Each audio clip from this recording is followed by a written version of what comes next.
Hello guys, Greg back with another video on the channel. It's all killer, no filler. So today we're looking at my favourite designer fragrances of all time. Fair to say that despite having smelt pretty much everything out there, the vast majority of my favourite fragrances are still designers. Honestly, I find most niche fragrances are massively overpriced. They're not very inspiring, not very creative. There's a few brand exceptions, but most of the stuff is just not good.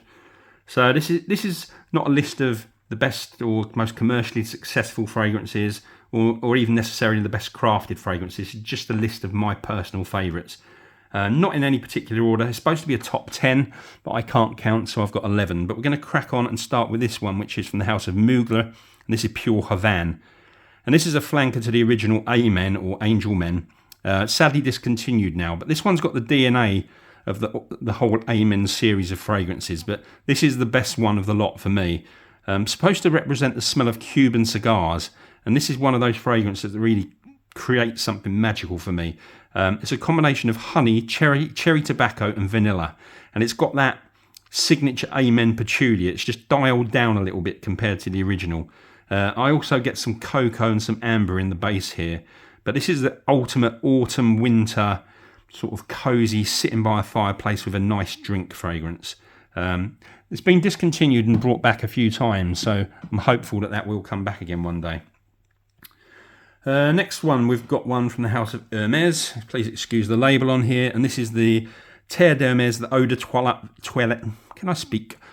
Eau de Toilette version, and to me, this one just smells like wealth and class and sophistication. Every time I smell this on someone, I think they're a person who appreciates quality and nice things. Can't really do this justice in a sentence, but it's like fresh orange that's been buried in the ground. So you get that sort of fresh sweetness, but you get the earthiness as well. And it's mixed with cedar and pepper. There's an undertone of vanilla and musk in here. I prefer the EDT version. It's just a bit fresher for me, but the Parfum version is fantastic as well. Next choice is one from Gauche. My favourite fragrance actually from the house of Gauche, and this is Gauche Pour Homme 2. This is black tea, cinnamon, violet leaf, tobacco leaf and myrrh, and they combine to give a stunning, relaxing, calming fragrance. It lasts quite well on my skin, but it is quite intimate. As I said, it's my favourite Gauche fragrance, and I'm a huge fan of Gauche's men's fragrances from the past, like Nobile and Rush, the original Gauche Pour Homme, and another one which is going to appear in this list in a minute. So next one we've got, this is the ultimate barbershop fragrance, the ultimate aromatic fougere for me. This is from Yves Saint Laurent, and it's Rive Gauche. There's lots of similar fragrances out there to this one, but nothing can match this one for me. I always say, it's like all the good things you remember about your dad when you were a kid. It's like creamy shaving foam and talcum powder. A very calming, relaxing, clean fragrance. There's lots of notes in here, and whilst it's pretty linear, there's lots of different things that you will pick up. But rather than go into this one in detail, I have got a full review of this one, which I'll leave in the video description below. There's quite a few of these fragrances that I'm going to do that for. Next one is the King, one you'll be bored of hearing me talk about, Dior Fahrenheit. I've spoken about it so many times, as many people have. If you haven't smelt this, just imagine a leather jacket soaked in petrol. It's my favourite fragrance of all time. Nothing's knocked this off the top spot in more than sort of 15 years, and having smelt tens of thousands of fragrances, it's still top dog for me. This next one, this is a very complex designer fragrance. Lots of different accords and lots of development in here. And this is from Victor and Rolf, and it's called Antidote. And there's more than 20 notes in this fragrance, and it's the fragrance that I own that I can detect more notes from than any other fragrance. To summarise what I get from this, and again, it sounds like a lot, but I really do pick all these things up. It's a blend of citrus, cardamom and mint at the top, and the mint's very prominent on the initial spray, but very quickly it gets overpowered by the cardamom, and the first phase of this fragrance is very cardamom dominant. Develops into nutmeg and cinnamon, and you get a burst of different florals, particularly lavender, violet and jasmine. And then in the base, there's loads of notes that you pick up. Vanilla, incense, I get iris and amber, white musk, and also quite a lot of incense, which is probably the dominant note. very hard fragrance to characterise. I've said this in my full review, which I'll leave below, but it's got so many different dimensions and some of them contradict each other. So it's smoky, it's fruity, powdery, it's soapy, floral, woody, herbal and spicy, all in one fragrance, but very classy and upscale, a fantastic creation. The downside of this one is it's one that's discontinued, so you struggle to find it, unfortunately. But as I say, I'll leave a link for my review below if you are interested in finding that a bit more. Next one's a classic from Guerlain. This is Derby or Derby. Sadly, all different versions of this are discontinued now. And this bottle I've got here is from the 1990s. I'm just hanging on to the last drop, as you can see. But it's a very classic Guerlain style sheepra. It's in the same league as classic timeless perfumes like Jiki and Mitsuku. But this is a leathery, spicy, smoky, mossy, musky work of art. No house at any price point is producing anything close to this fragrance at the moment. So that's Guerlain Derby. Next up, the second Gauche on the list. Could have been 5 on this list, the ones that I mentioned before. But this is the superb Gauche Envia, one that I'm, again, very low on, but I do have a backup of this, thankfully. This is a fresh, woody, spicy fragrance. One of the best uses of ginger that I've come across in any perfume. The ginger's joined by vanilla, sandalwood and incense. Perfectly balanced fragrance, almost impossible not to like this, which is something I don't often say.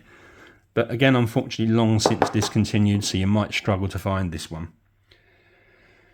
Next one, which we'll do this one. This is my favourite men's Chanel fragrance, and this is Egoiste. A brilliant creation, one of the best men's releases from Chanel. My favourite, I think most people would agree, it's one of the best they've done. Sandalwood and cinnamon form the core of this. There's lots of detectable notes in here. Magic starts really in the heart after about 10 or 15 minutes, carries on into a beautiful base. But again, I've done a full review on that one, so if you want to know more about it, I'll leave a link below so you can see that. Next up, one that's not really a very groundbreaking fragrance in any way, but had to be on the list just because I love it. And from the house of Mugler, this is Mugler Cologne. Actually, it's not Mugler Cologne, it's Mugler Cologne come together because I couldn't find my bottle of Mugler Cologne, but essentially this is the same fragrance, just rebranded with a different name. But unfortunately, both versions are discontinued now. You'll be able to find them on eBay, but they're probably not cheap.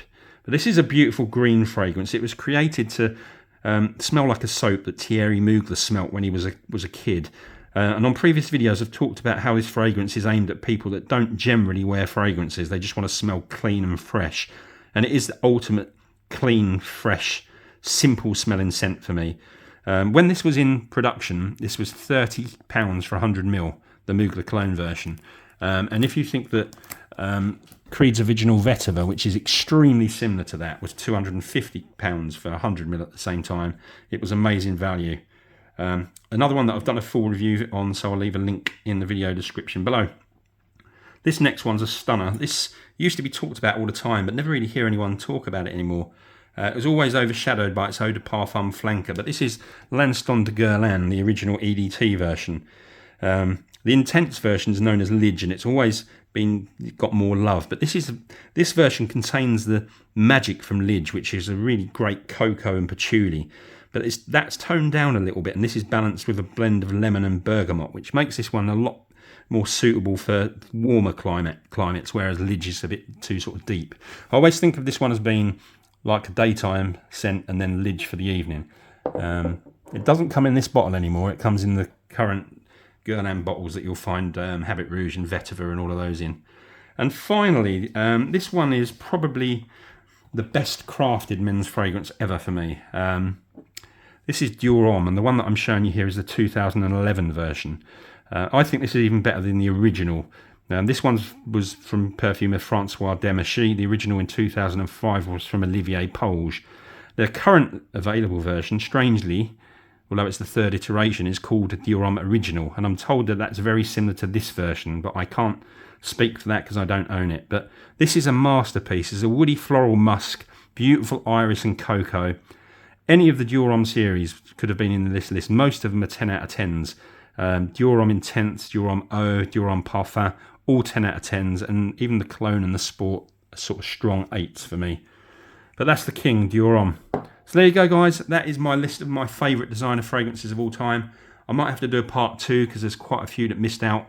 Thanks a lot for watching. Please, guys, do me a big favour. Just take a minute to leave a comment, give a thumbs up and hit the notification bell. If you're not subscribed to my channel, please do. All of this really helps the channel. It helps me let me know that people are enjoying the content. In return for this, I promise I'll bring you more frequent and better content moving forward. Thanks again, guys. See you all soon with another video. Cheers.